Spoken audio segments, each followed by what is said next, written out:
আজ মাত্র 2 কাপ ময়দা দিয়ে ওভেন ছাড়াই গ্যাসের চুলায় বানাবো অসাধারণ নরম তুলতুলে আর ফুলে ওঠা তুর্কিশ স্টাইলের রুটি।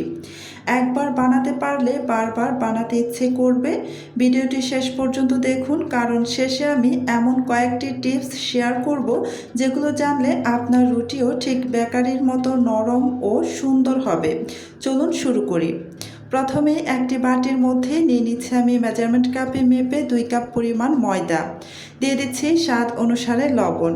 এবার নাড়াচাড়া করে ময়দার সাথে লবণটাকে ভালো করে মিশিয়ে নেব। এবার ময়দার পাত্রটাকে আমি আলাদাভাবে সরিয়ে রেখে আরও একটি ছোট বাটি নিয়ে বাটির মধ্যে হাফ কাপ পরিমাণ গরম দুধ, 3 চা চামচ পরিমাণ চিনি আর 1 চা চামচ পরিমাণ ইস্ট দিয়ে নাড়াচাড়া করে ভালো করে মিশিয়ে নিচ্ছি।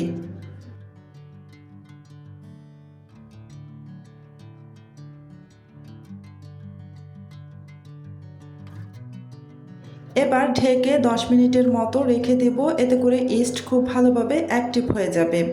আমি প্রায় 10 মিনিট পর ঢাকাটা সরিয়ে নিচ্ছি। এই যে দেখুন কত সুন্দরভাবে ইস্ট ফুলে গিয়েছে। আমি আপনাদের একটু কাছ থেকে দেখিয়ে দিচ্ছি, দেখুন কত সুন্দরভাবে ইস্ট অ্যাক্টিভ হয়ে গিয়েছে। এবার এই যে ইস্ট মিশ্রিত দুধটাকে আমি ময়দার সাথে যে লবণ মিক্স করে রেখেছিলাম সেই ময়দার মধ্যে ঢেলে দেব। সম্পূর্ণটা খুব ভালো করে নিংড়ে ঢেলে দিলাম। এবার একটি চামচের সাহায্যে নাড়াচাড়া করে ময়দার সাথে ভালো করে মিশিয়ে নিচ্ছি।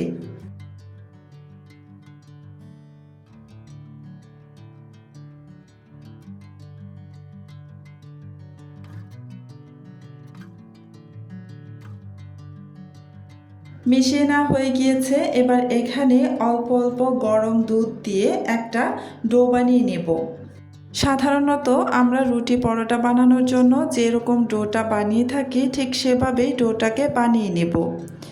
আর অল্প অল্প করে দুধ দিয়ে ডোটা বানানোর চেষ্টা করবেন, একবারে বেশি পরিমাণের দুধ ঢেলে দিবেন না, এতে করে বেশি হয়ে যেতে পারে। তাই অল্প অল্প করে দুধ দিয়ে আমি ডো বানিয়ে নিচ্ছি। এই পর্যন্ত যারা যারা আমার ভিডিওটা দেখতেছেন প্লিজ আমার ভিডিওতে একটা লাইক দিয়ে দিবেন। আর আমার চ্যানেলটি যদি আগে থেকেই সাবস্ক্রাইব করে দেওয়া না থাকে তাহলে আমার চ্যানেলটি সাবস্ক্রাইব করে পাশে থাকা বেল আইকনটি অন করে রাখবেন। এতে করে যখন আমি নতুন কোনো রেসিপির ভিডিও আপলোড করব তখন সাথে সাথে আপনার ওখানে নোটিফিকেশন পৌঁছে যাবে। আমি সামান্য একটু হাতের মধ্যে তেল নিয়ে এই ডোর উপরে দিয়ে খুব ভালো করে মথে নিচ্ছি। আমি প্রায় 3 থেকে 4 মিনিটের মতো এভাবেই ডোটাকে মথে নেব। খুব ভালোভাবে মথে নিলে এই রেসিপিটা খুব সুন্দর হবে। এই তো ডোটাকে খুব ভালোভাবে আমি মথে নিয়েছি। এবার এই ডোটাকে আমি রেস্টে রেখে দিব প্রায় 1 ঘন্টার জন্য।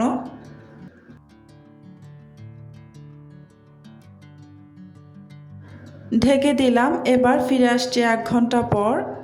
এই তো 1 ঘন্টা পর ঢাকাটা সরিয়ে নিয়েছি আর দেখতেই পাচ্ছেন ডোটা ফুলে একদম 3 গুণ হয়ে গিয়েছে। এবার হাতের মধ্যে আবারও সামান্য একটু তেল নিয়ে তারপর এই ডোটাকে আমি আরও কিছুক্ষণ মথে নেব।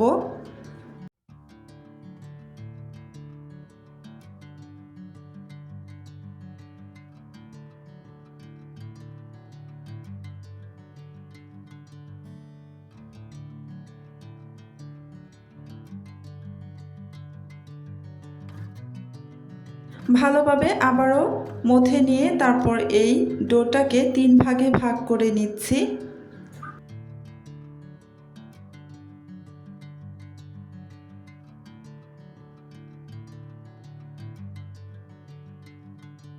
এক ভাগ নিয়ে নিলাম। এবার হাতের সাহায্যে খুব ভালোভাবে একটি রুটির শেপ দিয়ে নিব।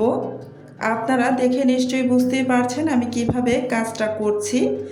কোনো বেলনি লাগবে না, হাতের সাহায্যে এভাবে চেপে চেপে একটি রুটির শেপ দিয়ে নেব। একটু মোটা করে রুটির শেপ দিয়ে নিতে হবে। তারপরে এই যে আঙুলের সাহায্যে এই যে এভাবে গর্ত করে নেবেন, ভিডিওতে দেখানো অনুযায়ী করে নেবেন। এবার উপর থেকে কিছুটা কালো জিরা দিয়ে দিচ্ছি আর কিছুটা এখানে সাদা তিল দিয়ে দিচ্ছি। এই তিলটা কিন্তু আমার আগে থেকেই ভেজে নেওয়া, ভাজা তিল এখানে ব্যবহার করবেন, তাহলে খেতে বেশ ভালো লাগবে। খুব সুন্দর সুঘ্রাণ আসবে। উপর থেকে হালকা করে একটু চেপে চেপে দিয়ে তারপর আবারও এই যে আঙুলের সাহায্যে একটু এভাবে ড্যাব ড্যাব করে নিচ্ছি। আপনারা ভিডিওতে দেখে নিশ্চয়ই বুঝতেই পেরেছেন। এভাবেই আমি সবগুলো বানিয়ে নিব।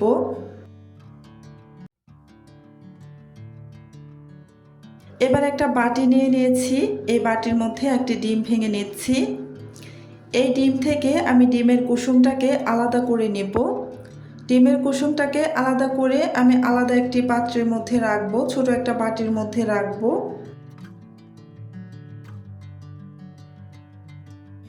এখানে আমাদের ডিমের কুসুমটা ব্যবহার করতে হবে, আর ডিমের সাদা অংশটা লাগবে না। এই ডিমের কুসুমটাকে আমি একটি কাঁটা চামচের সাহায্যে খুব ভালোভাবে ফেটিয়ে নিচ্ছি।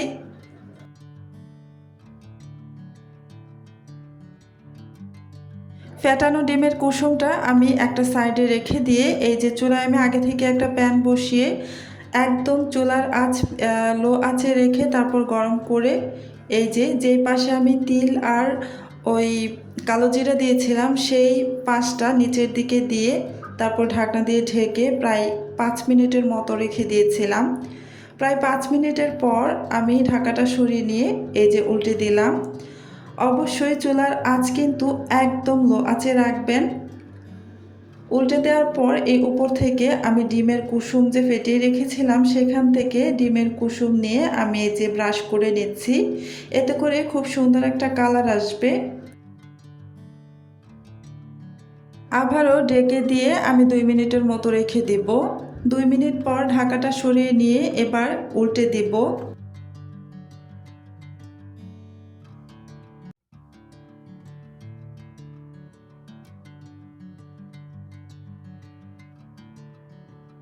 উল্টে দিয়ে এবার আমি আবারও ঢেকে রেখে দিব আরও 2 মিনিটের জন্য।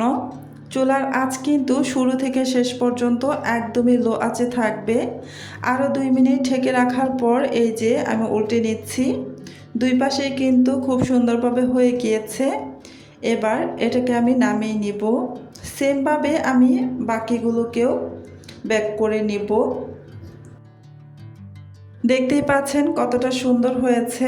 আশা করি গ্যাসের চুলায় ওভেন ছাড়াই এত সহজে নরম তুলতুলে আর ফুলে ওঠা এই তুর্কিশ স্টাইলের রুটি বানানোর পুরো পদ্ধতিটি আপনাদের ভালো লেগেছে।